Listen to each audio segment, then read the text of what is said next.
Bismillahirrahmanirrahim. Assalamualaikum warahmatullahi wabarakatuh. Alhamdulillah ala ni'amihi zahirah wal batinah qadiman wa hadisan. Asyhadu an la ilaha illallah wahdahu la syarikalah wa asyhadu anna Muhammadan abduhu wa rasuluh. Allahumma salli wa sallim wa barik ala Muhammad wa ala alihi wa azwajihi wa man tabi'ahu ila yaumil qiyamah. Amma ba'du. Mudah-mudahan Allah Subhanahu wa taala memberikan keberkahan hidup pada kita semua,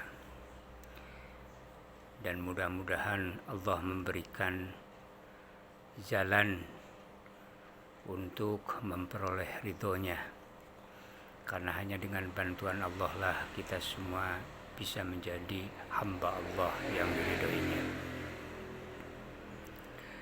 Suatu hal yang harus senantiasa kita sadari adalah bahwa Allah Subhanahu wa ta'ala, Allah yang Maha Perkasa, selalu menyaksikan segala gerak-gerik kita.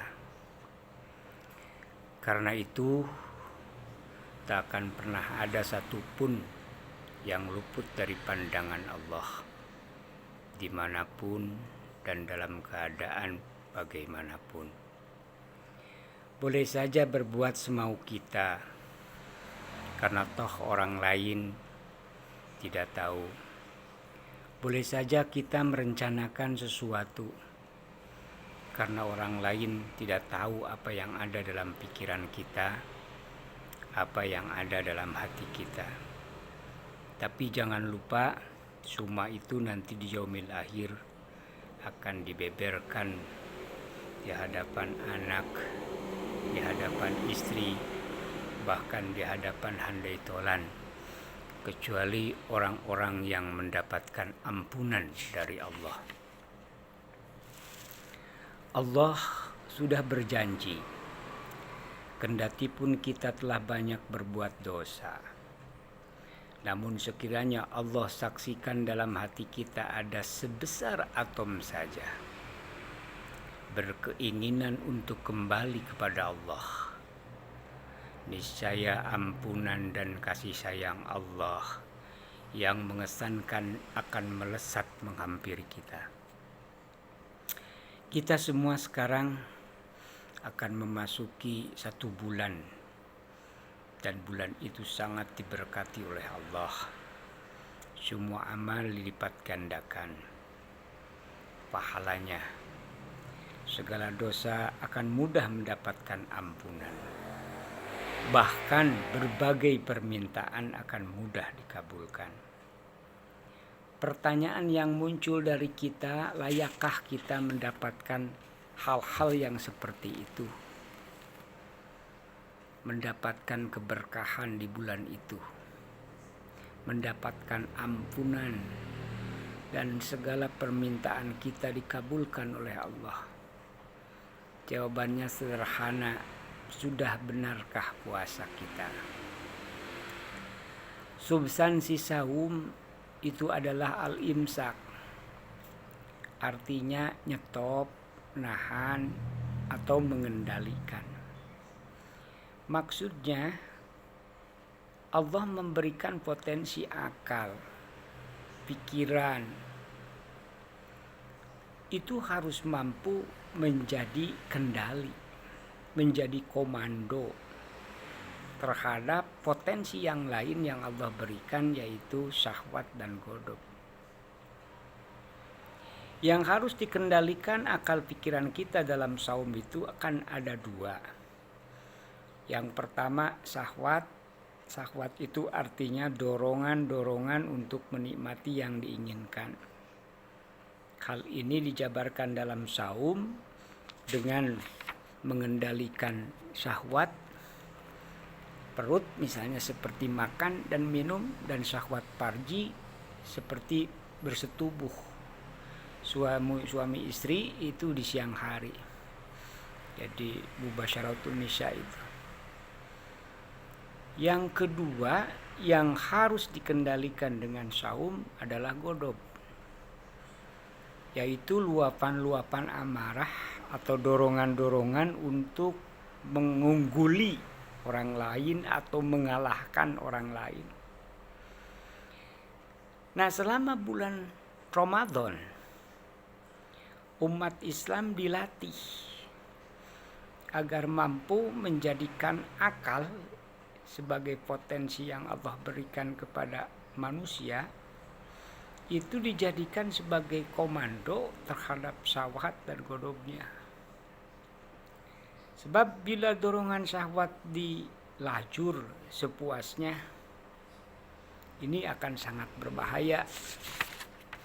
Sebab akan menimbulkan keserakahan, akan menimbulkan merasa tidak cukup dengan yang ada. Dalam bahasa Sunda disebutnya hawek atau paya dewek. Kali ini disyarah oleh Rasulullah SAW, alladzi yashba wa jaruhu ja'iun. Jadi dia asal kenyang sendiri saja, biar orang lain kelaparan atau tidak kebagian. Demikian pula dorongan-dorongan amarah itu bila dibiarkan semaunya, akan banyak orang yang dilanggar haknya, akan tersakiti, bahkan akan banyak orang yang terdolimi. Nah, dengan latihan melalui saum, dorongan syahwat yang tadinya menimbulkan keserakahan bisa diganti dengan kepedulian terhadap orang lain. Diganti dengan cara memberikan kesenangan kepada orang lain. Amarah yang tadinya suka menimbulkan kedengkian, amarah yang tadinya suka menimbulkan pelanggaran terhadap orang lain atau menyakiti orang lain, atau yang membawa pusing diri sendiri, setelah dilatih dengan puasa diganti dengan kasih sayang, diganti dengan persaudaraan. Orang yang melaksanakan saum dengan jalan mampu mengendalikan syahwat dan godobnya, maka orang tersebut telah mampu itu mempersempit ruang gerak setan dalam mencelakakan dirinya. Sebab setan dalam mencelakakan manusia yang selalu dijadikan senjata adalah syahwat dan godobnya. Syahwat manusia oleh setan dipupuk agar melampaui batas kewajaran. Selanjutnya melalui syahwat yang tidak terkendali, setan membangkitkan amarahnya. Tujuannya supaya timbul di antara manusia itu saling membenci, saling melakukan permusuhan. Innama yuridu syaiton ayyuki'a bainakumul adawat wal bagdha fil khamri wal maisir wa yasuddakum an dzikrillah wa anis shalah fahal antum muntahun. Keinginan setan hanyalah menumbuhkan permusuhan dan kebencian di antaramu melalui arak dan judi, menghalangi dari mengingat Allah dan salat. Tidakkah kamu mau berhenti? Nah, syahwat yang berlebihan dalam makanan sehingga yang menyebabkan mabuk saja dimakan, itu diberi isyarat dengan khamrun. Nah, kalau syahwat yang berlebihan dalam usaha mencari harta, walaupun dengan jalan untung-untungan seperti perjudian, itu diistilahkan dengan maisir. Khamrun dan maisir ini oleh setan dijadikan senjata untuk menimbulkan al-adawat wal bagdo, yakni permusuhan dan saling membenci. Hadirin sahabat rahimakumullah, khamrun dengan artian arak hanyalah salah satu sampel dari segala perbuatan yang mengganggu terhadap kejernihan akal pikiran.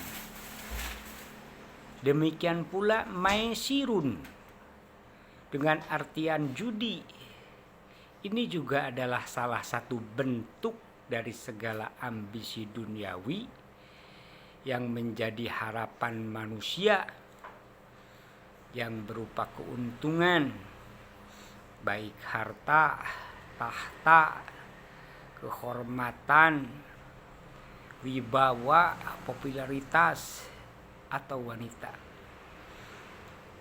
Itu diisyaratkan dengan maisir.